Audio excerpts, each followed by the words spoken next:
In today's courtroom showdown, tensions rise as the state of Texas faces off against Michael Keading, a man caught between legal technicalities and his personal freedom. Watch closely as the defense fights to lower his bond, the prosecution pushes back hard, and the judge balances justice with compassion. There's confusion over addresses, questions about mental health, and a bond decision that could change everything. But what's really going on behind these legal exchanges? Let's find out. And trust me, the outcome might surprise you. All right, the court is calling 2025 CR 000841. Everyone, please whisper. State versus Michael Keading. Can I have parties announced for the record? Lauren Espinoza for the state. Daniel Mailer for Mr. Keading. All right, and are you Michael Keading? Yes, ma'am. All right, we're here. One, there's a motion to revoke on file, but also the defense has filed a motion to set bond. Defense, are you prepared to proceed on the motion to revoke? I am not. I've not received any discovery at this time, Your Honor. I have requested it from the state, but I haven't received anything.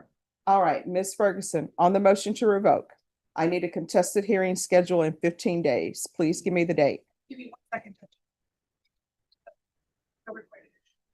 All right, so, and if you can give a reset form to Mr. Keading.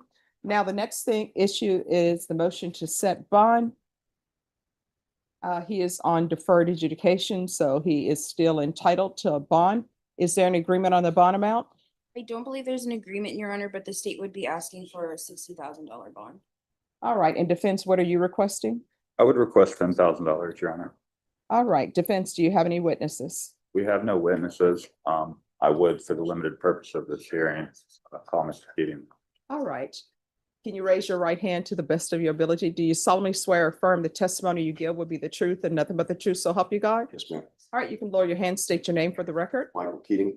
All right, defense, you may proceed. Mr. Keading, where do you reside? Greenville. It's correct that you also have a second residence in Comal County, is that correct? Yes, sir. And the court has previously ordered that you would be allowed to reside at both houses? That's correct. Okay. You work, Travel, yes, sir. but you're based here in San Antonio. Yes, sir. You have extensive connections to San Antonio. Yes, sir. Does this court have any concern whatsoever that you might not appear on the 20th as directed? No, sir. I have nothing further from Mr. Keading. All right, so there was a question asked that I have allowed him to reside in any place other than Bexar County and Comal County. Is there some documentation of that?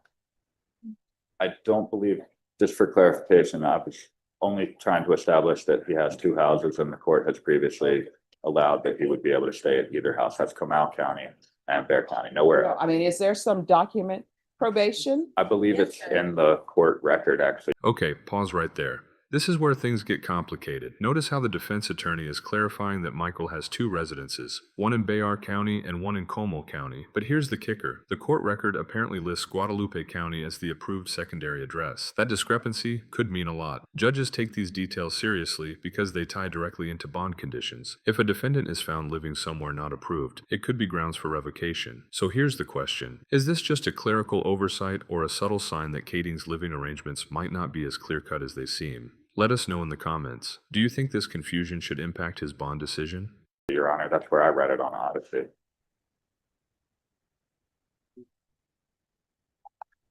I'm gonna need the file on that. Yes, ma'am. Did I allow Mr. Keading to reside in Bexar County and Comal County? Any questions, state? Mr. Keading, do you ever travel outside the state for work? Yes, ma'am. Do you get permission from the court prior to doing that? I did obtain that, yes, ma'am. Thank you. No further questions. Judge, Yes. you gave him permission to travel within the United States and internationally for work purposes only and have a secondary address. Your Honor, if I may though, that secondary address on the order amending conditions was in Guadalupe County.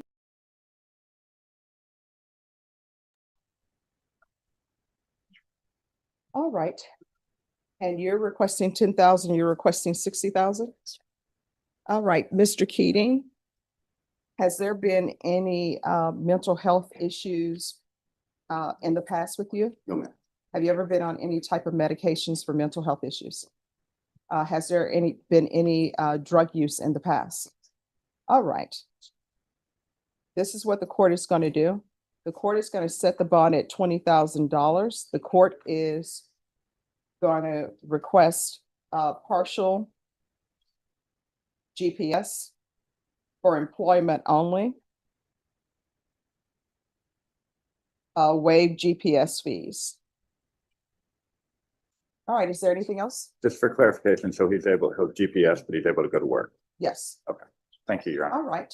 Once you sign the reset form, counsel, and if you'll let your client sign the reset form, is there anything else? Nothing from us, Your Honor. All right, the record is closed. Thank you. Thank you. Your Honor, I don't know why. And there it is, the ruling. The judge ultimately sets bond at $20,000 with GPS monitoring, but waives the fees for work-related movement. This decision walks a fine line, firm enough to ensure accountability yet considerate of Keating's employment obligations. It's a textbook example of how the justice system weighs risk, fairness, and rehabilitation all at once. So what do you think? Did the judge make the right call here? Should Keating have faced stricter conditions, or was this fair balance? Let us know below, and if you found this case as shocking as we did, make sure to hit that like button, share your thoughts in the comments, and don't forget to subscribe for more jaw-dropping courtroom breakdowns.